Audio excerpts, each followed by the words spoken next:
వేములవాడ రాజన్న ఆలయ కోడెల తరలింపు వ్యవహారంలో కీలక పాత్రధారి రాంబాబు అరెస్టు వ్యవహారంపై ప్రభుత్వం సమాధానం చెప్పాలని డిమాండ్ చేస్తూ దేవాలయం ముందు బీజేపీ నాయకులు నిరసన వ్యక్తం చేశారు. ఈ సందర్భంగా పట్టణ బీజేపీ అధ్యక్షుడు సంతోష్ బాబు మాట్లాడుతూ మంత్రి సిఫార్సు ద్వారానే మంత్రి అనుచరుడు రాంబాబు 66 కోడెలను తీసుకెళ్లి అందులో 28 కోడెలు కలేబలాలకు తరలించారని స్వయంగా ఒప్పుకోవడంపై రాష్ట్ర ప్రభుత్వం సమాధానం చెప్పి దేవాదాయ శాఖ మంత్రిని బర్తరఫ్ చేయాలని డిమాండ్ చేశారు. అలాగే 2 రోజుల క్రితం రాంబాబు తీసుకెళ్లిన కోడెలకు తమకు సంబంధం లేదన్న ఆలయో ఇప్పుడు ఏం సమాధానం చెప్తారని ప్రశ్నించారు. కోడెల తరలింపు వ్యవహారంపై పూర్తి స్థాయిలో విచారణ జరిపి బాధ్యులపై చర్యలు తీసుకోవాలని డిమాండ్ చేశారు. ఈ కార్యక్రమంలో బీజేపీ నాయకులు కార్యకర్తలు పాల్గొన్నారు.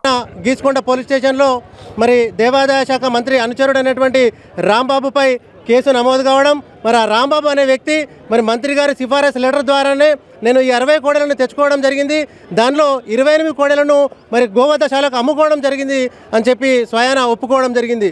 మరి దీనిపై ప్రభుత్వం సమాధానం చెప్పాలి.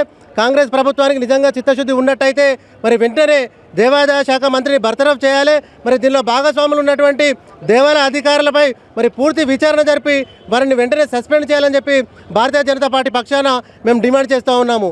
మరి మొన్న చూసుకున్నట్టయితే మరి దేవాదాయ శాఖ మంత్రి గారు మీడియాలో నాకు ఎలాంటి సంబంధం లేదని చెప్పి చెప్పడం జరిగింది. మరి ఇప్పుడేం సమాధానం చెప్తారని చెప్పి భారతీయ జనతా పార్టీ పక్షాన మేము మిమ్మల్ని అడుగుతూ ఉన్నాము. మీరు స్వామివారికి చెడకోపం పెట్టే ప్రయత్నం, స్వామివారి కోడల్ని అమ్ముకునే ప్రయత్నం, స్వామివారి భక్తుల్ని మోసం చేసే ప్రయత్నం చేస్తూ ఉన్నారు కనుక ఇకనైనా మీ పద్ధతి మార్చుకోండి, దేవాలయాలను అడ్డం పెట్టుకొని అక్రమంగా సంపాదించుకునే పద్ధతిని మానుకోండి అని చెప్పి భారతీయ జనతా పార్టీ పక్షాన మిమ్మల్ని తీవ్రంగా హెచ్చరిస్తూ స్వామివారికి క్షమాపణలు చెప్పి మరి వెంటనే మీరు మీ మంత్రివర్గం నుండి మీరు వైదొలగాలని చెప్పి మర్యాదగా వైదొలగాలని చెప్పి కూడా మేము డిమాండ్ చేస్తూ ఉన్నాము.